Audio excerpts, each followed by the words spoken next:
ಕೆಲವು ಜನ ಇದ್ದೀರಲ್ಲ, ನೀವು ಅವ್ರಿಗೆ ಕೆಟ್ಟಾಗಿ ಕಮೆಂಟ್ ಆಗ್ತಿರಲ್ಲ. ಅಣ್ಣ ತಮ್ಮಂದಿರೆ, ನಿಮ್ಗೆ ಒಂದು ಮಾತು ಹೇಳಕ್ ಇಷ್ಟಪಡ್ತೀನಿ.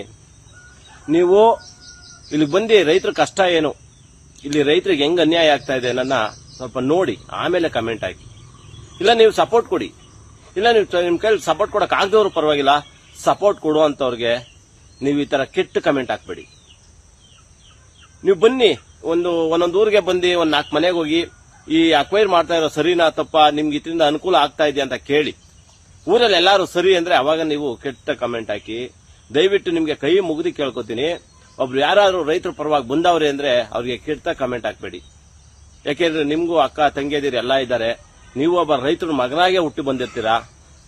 ಅರ್ಥ ಮಾಡ್ಕೊಳ್ಳಿ, ರೈತರ ಕಷ್ಟ, ರೈತರ ಪರಿಸ್ಥಿತಿ ಏನು, ಈ ಭಾಗದಲ್ಲಿ ಎಷ್ಟು ಜನಕ್ಕೆ ಅನ್ಯಾಯ ಆಯ್ತದೆ, ಎಷ್ಟು ಜನಕ್ಕೆ ಒಳ್ಳೇದಾಯ್ತದೆ ಅಂತ ಯೋಚನೆ ಮಾಡಿ. ಯಾರೋ ಒಂದು 10 ಜನಕ್ಕೆ ಒಳ್ಳೇದಾಗ್ಬೋದು, 100 ಜನಕ್ಕೆ ಕೆಟ್ಟದಾಯ್ತದೆ ಇದರಿಂದ. ದಯವಿಟ್ಟು ಅರ್ಥ ಮಾಡ್ಕೊಳ್ಳಿ. ಕಮೆಂಟ್ ಹಾಕೋರ್ಗೆ ಹೇಳ್ತೀನಿ, ದಯವಿಟ್ಟು ನಿಮ್ ಕೈಲಿ ಸಾಧ್ಯ ಆದ್ರೆ ರೈತರಿಗೆ ಸಪೋರ್ಟ್ ಮಾಡಿ.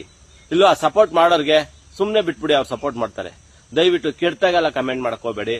ನನ್ನ ಅಣ್ಣ ತಮ್ಮಂದಿರು ತಾಯಂದಿರಿಗೆ ಪ್ರತಿಯೊಬ್ರು ಕೈ ಮುಗಿ ಕೇಳ್ತೀನಿ, ಕೈಲಾದ್ರೆ ಸಪೋರ್ಟ್ ಮಾಡಿ, ಇಲ್ಲಾಂದ್ರೆ ನಿಮ್ ಪಾಡಿಗೆ ನೀವಿರಿ. ದಯವಿಟ್ಟು ಕೆಟ್ಟಾಗೆಲ್ಲ ಕಮೆಂಟ್ ಮಾಡಕ್ ಹೋಗ್ಬೇಡಿ.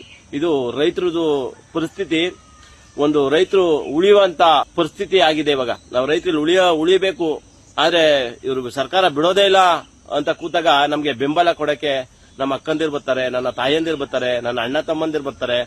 ಒಂದು ಬೆಂಬಲಕ್ಕೆ ರೈತರು ಉಳಿಬೇಕು ಅಂತ ಒಂದು ಬೆಂಬಲಕ್ಕೆ ಬರ್ತಾರೆ. ದಯವಿಟ್ಟು ಕೈ ಮುಗಿ ಕೇಳ್ತೀನಿ, ಕೆಟ್ಟ ಕಮೆಂಟ್ ಮಾಡಬೇಡಿ. ನಮ್ಮ ಜ್ಯೋತಿ ಅಕ್ಕ ಅಂತ ಅವರು ನಮ್ಮ ಪರವಾಗಿ, ರೈತರ ಪರವಾಗಿ ಧ್ವನಿ ಎತ್ತಿದ್ದಾರೆ, ರೈತರಿಗೆ ಸಪೋರ್ಟ್ ಮಾಡ್ತಿದ್ದಾರೆ.